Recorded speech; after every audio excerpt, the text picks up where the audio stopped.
Welcome to our special series celebrating Black History Month at Michigan Athletics. In this series, we dive deep into the personal stories and experiences of our Black student athletes, coaches, and staff members. Each episode features heartfelt conversations exploring the intersection of identity, culture, and sport. Join us in today's episode as we hear from remarkable individuals within Michigan athletics. As we listen to their stories, we invite you to reflect on the significance of representation and the ongoing journey toward inclusivity in sports. So sit back and enjoy these inspiring conversations, which not only celebrate Black history, but also pave the way for future generations in athletics. Maurice Washington, Assistant Athletic Director for Career and Alumni Engagement, in charge of the Michigan Athletics Career Center. Tyler McLaurin, outside linebacker, Michigan football team, 2021 class. Yeah, so I mean, really just, I guess your journey here. So like, obviously we both are people of color, both have an understanding of how that is in society. Just like, how would you say that really kind of shaped out your career path for where you're at now? That's a good question. It started a long time ago for me. I was in the Air Force for 27 years. And I remember my first mentor talking about the value of being a Black man in this country. We've always heard you have to do it better, twice as better, right? Yeah. In order to even be considered. And he was really tough on me and a couple other guys about doing it right. You know, always paying attention to our surroundings and things that we say and how to study. And so when he left, I remember crying like I had lost a father. And I remember asking him, how do I repay you, for all that you've given to me? Right. And my father was in my life, my grandfather was in my life, so I grew up with that support. Yep. But he said, in order to replace me is I need you to pour into someone else. And so everything I've done in my life up until, from age 18, 19, is, hopefully was to pour into other people of color, to be an example, young men and young women. So that's kind of how I got here today. Absolutely. I mean, I feel like it kind of shapes out the same way, just from my own perspective. Like, I grew up right outside Chicago, so I got a lot of family members that live in Chicago, a lot of younger cousins, a lot of younger siblings. Like, it's kind of just growing up in that, like, I wouldn't say that environment, but just like kind of that understanding of you have to kind of be an example and you have to pour into others in order for them to realize their own self-worth. And so I definitely understand what you mean when you're just saying you got to pour back into the community, pour back into people. Like, you kind of have to just set the example for everyone to kind of understand that there is a bigger world for you outside of the city that you live in right now. Yes. And even though the world may not like you, you can carve your own path to make them like you. Mm-hmm. Which just goes to show, like, you just have to lead by example, by uplift, whatever it is. You got to be able to reach back and communicate with people how to just be better for themselves. That's true. There's a question I want to ask, but I'm gonna preempt the question by, when I used to teach at Bowling Green State, Yep. And I was a student athlete advisor, and I was a lead for a young group called Kings. Mm-hmm. Those are young Black men on campus. Kings stood for Knowledge is Necessary for Growth and Success. Yeah. And so I literally operated as a fraternity, helping. You can imagine that. You see me doing that, right? Yeah. But I remember when I came into Michigan in 2016 and started this program that I'm leading now, one of the student athletes had asked, and a couple of alumni, were you a former athlete? Yeah. And I said, no, why? Oh, we thought you would be a former athlete. Because I'm Black and I'm in athletics. I said, no, I'm a veteran and I've been doing this for 30 years. Oh, no disrespect, I thought you were a former athlete, right? Yeah. And so I think that's the stigma when you see a Black man in athletics. There's no way that they could be thinking career development if they weren't a former athlete. I mean, I played in high school, but I'm not, my claim to fame is not an athlete. So my question to you is, being the size you are, being from, the city, Yep. when you see people, do you think are they able to see you as the young professional, or do they arbitrarily already think he must be a football player. And how does that impact you? I would say there's a twofold to that. So I feel like a lot of it has to do with the block game on your chest. If you have a block game on your chest, people automatically just think you're somewhat intelligent, no matter like what the case is. But also, you are a black man. I'm 6'3", about 240, 250. They're going to look at me and think that I'm an athlete. And they're just going to think in their head, okay, he's an athlete. That's how he got into Michigan. He's at a PWI. They didn't just accept him because of his grades. Right. Which like shapes you in a way that you have to interact in society, because you always feel this sort of need to prove that you're not just here because of athletics. Right. And getting a paper, which is your degree, is equally as important as making it to the league. Because in most cases, a lot of people don't make it to the league. So I feel like as an athlete, it kind of just shapes you, especially just being here at a PWI. It's just like a lot of people see this institution as a white man's institution. They don't see it for people of color. And there's a lot of people that grow up in the inner city that end up coming to this institution hoping to get a degree in some sort of field. And they just feel like the world is kind of at their back. Regardless if they're an athlete or not, they just feel like everyone's kind of trying to outcast them because they don't fit the stigma of what a University of Michigan student looks like to them in their head. Right. You know, that's a good point. I was at a networking event. I try to attend them as often as I can to grow the support for our program and for you all. Yep.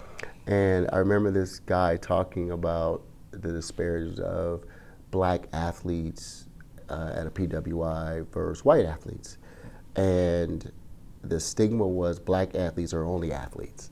They don't see them as students, they see them as athletes. Where we look at other students and they're student athletes, right? And they can see the student in them.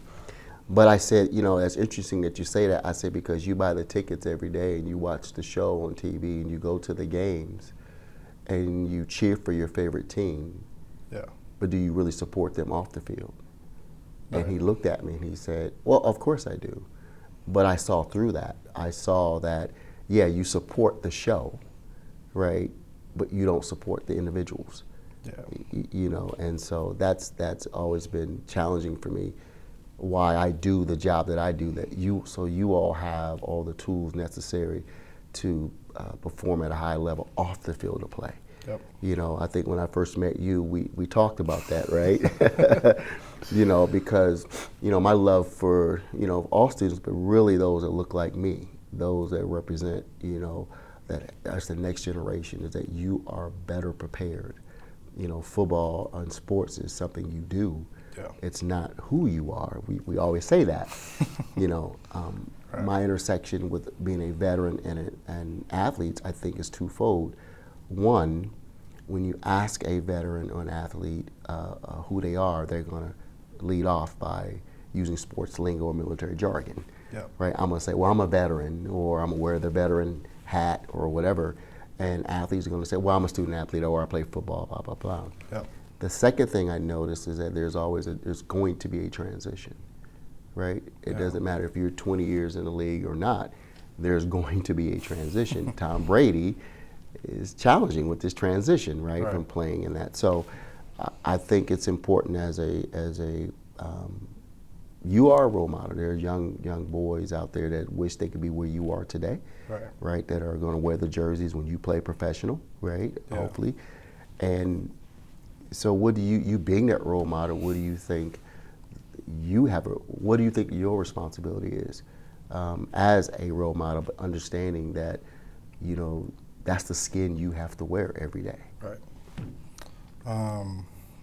I mean, just towards that, you just have to see it as breaking the stigma while also applying your own reason to the stigma.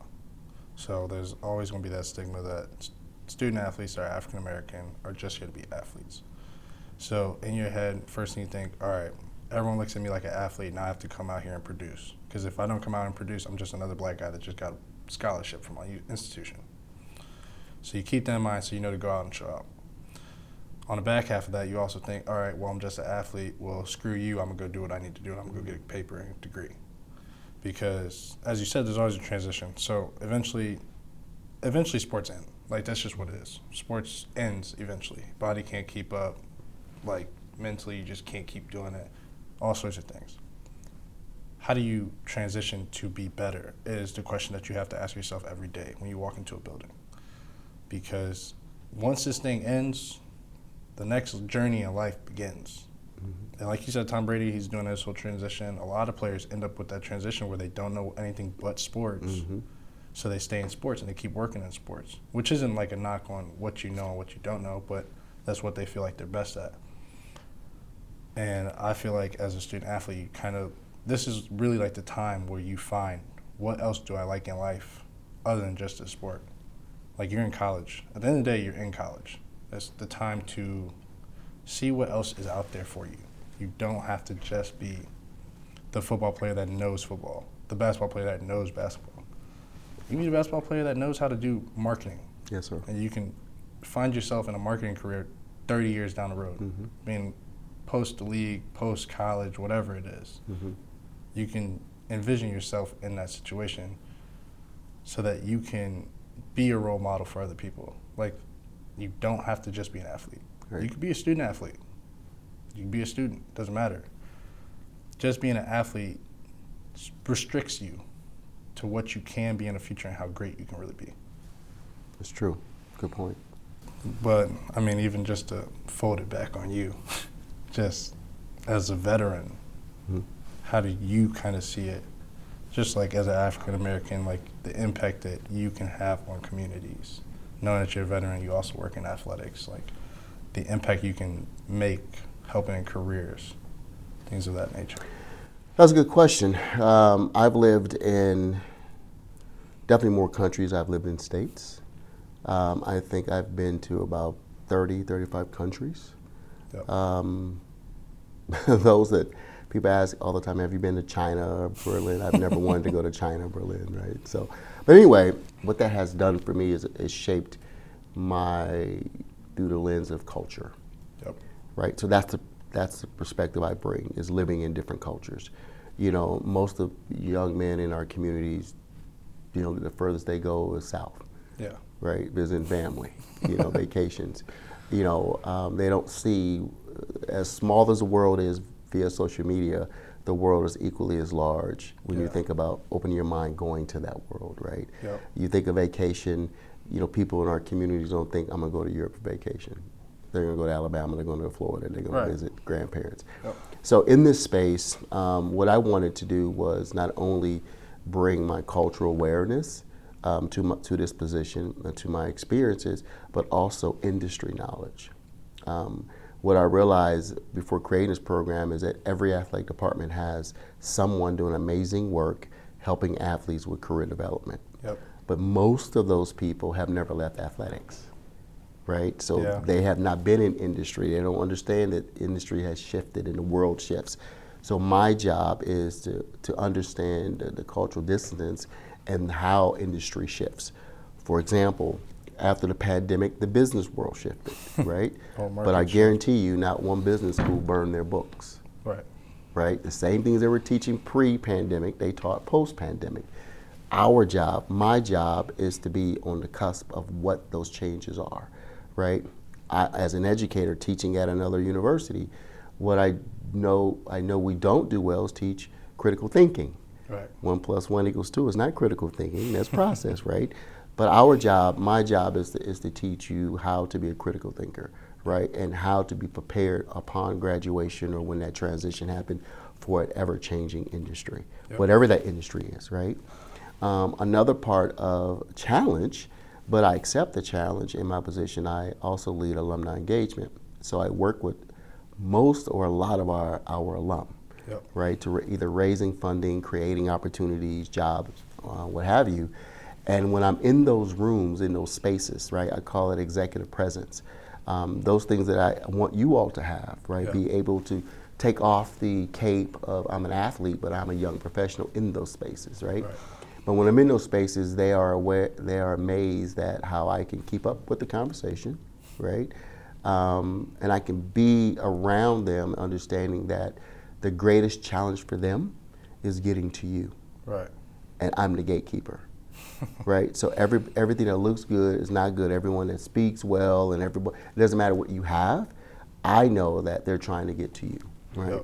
And so I have checked people, right? You're not prepared to be around my athletes, Yeah. right? Because they need to see the authenticity that you bring as an alum. Some people are just fans, Right. right? But I want them to come and bring value to you all. But again, I love being in those spaces. It's a challenge every day, and it helps me grow. I've always said that whenever I'm ineffective, then it's time for me to move on, take my talents to South Beach, Yep. right, like LeBron. But every day, man, when I see you and other students of color, all students, but really students of color, it gives me energy. It's like plug into a power source, because I'm excited about what the future holds and what you all bring. But I just want you to be well prepared. I love how you said you're not just an athlete, right? I want you to be, if nothing else, well prepared, and longevity has its place. Absolutely. So, in what ways do you feel that your sport, football, can better celebrate and acknowledge Black history and contributions? And I'll ask you that question with a comma, Okay. because we are in a season Yep. where Black history is being erased. Right. The contributions of Black excellence, right, and is being erased. Yep. For example, again, I was in the Air Force, but there was reports that the Tuskegee Airmen were supposed to be removed from our history. Right. Right? How do you remove a part of our history? It has nothing to do with your attempt in DE&I. Yeah. One, that tells me you don't know anything about DE&I, right? But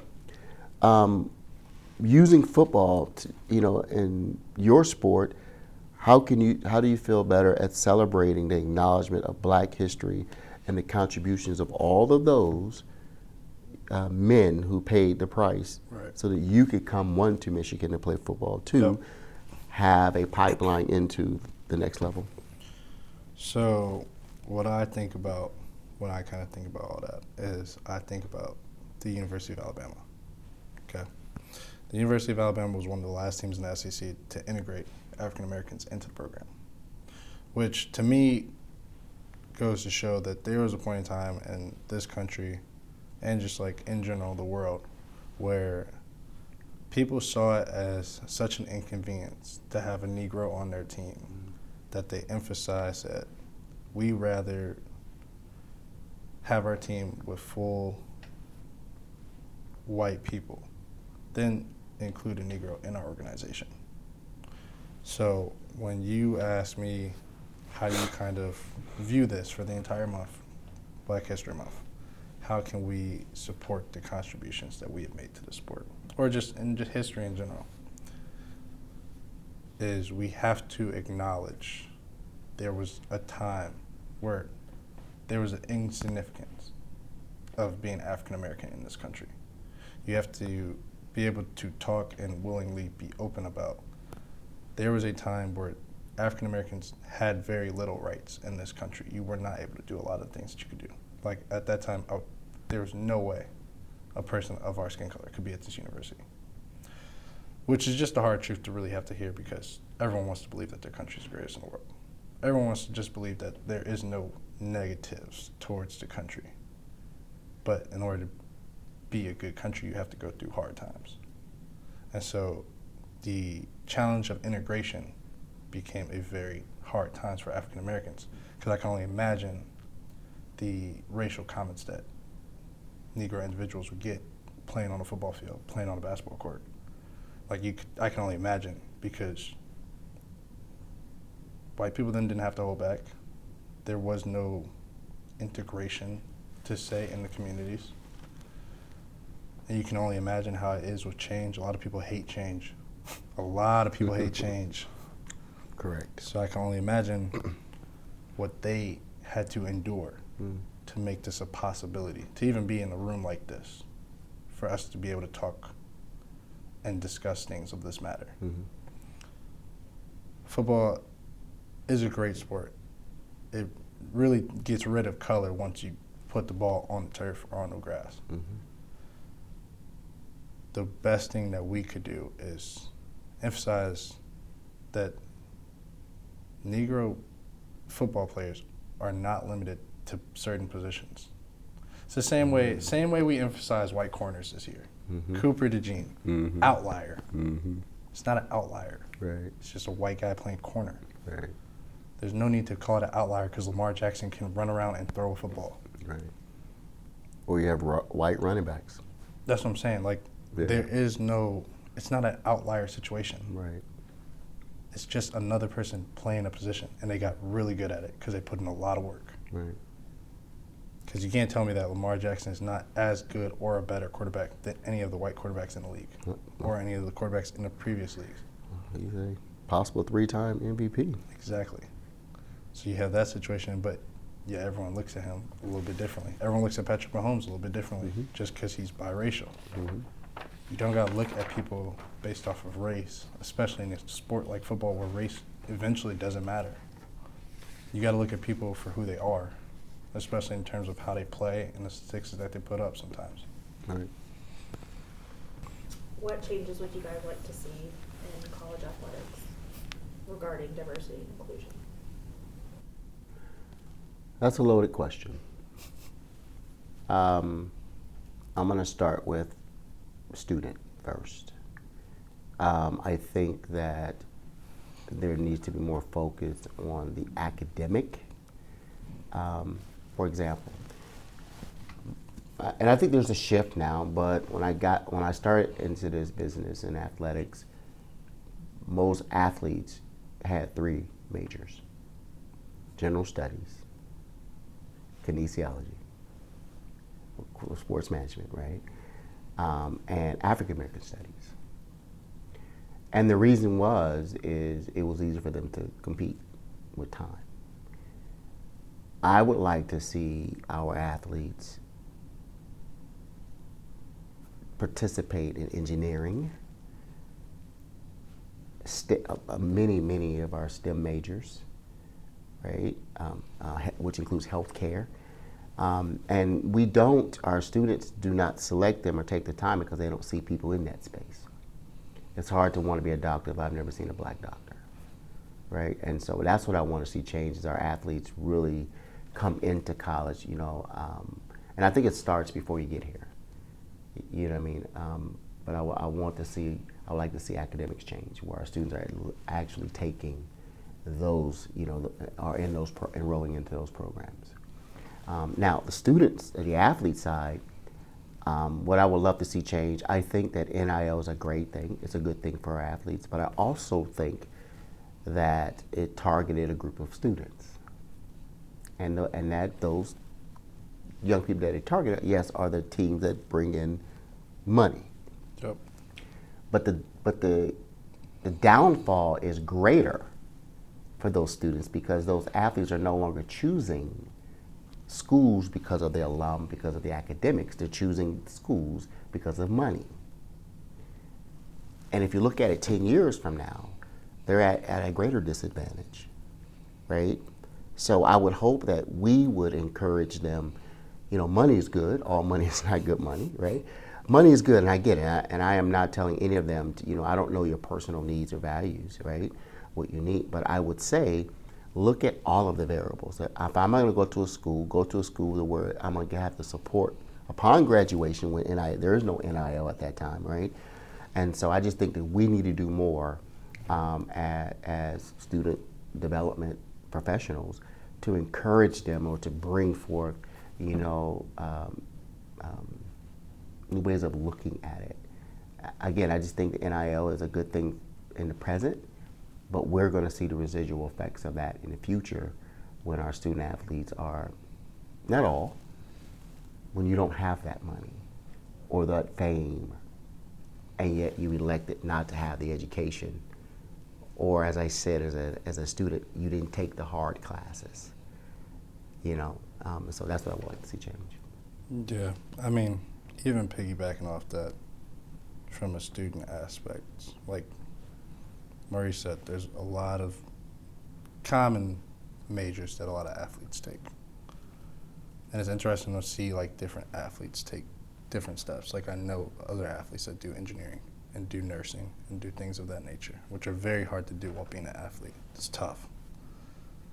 I think one of the best things that we have currently at this university is really Victors for Life.